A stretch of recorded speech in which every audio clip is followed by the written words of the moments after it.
Lafom-baovao afaka hosay indray tsy mitsaha manao fitsidiana andro boriboritany misy eto Antananarivo ny ben'ny tanàna taria Andramatola Laura Valomanana miaraka amin'ireo solombavam-bahoaka voafidy isaky ny toerana.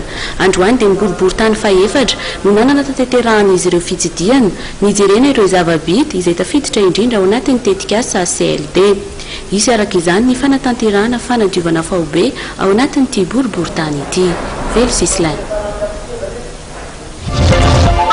Namajery totika ireo zava-bita sy ho tanterahana ao anatin'ny tetikasa CLD ho an'ny boriboritany faefatra androany ireo mpikambana amin'ity CLD ity nahitana ny ben'ny tanàna Laura Valomanana ny solombavam-bahoaka Rahasymanana Paul Bella sy Andriamandimso Félix ary Rose Fokotandy nojerena ireo tetikasa lalakely Tetsitsy Miaminjavy tsara faritra Tsimbazaza Mananjara.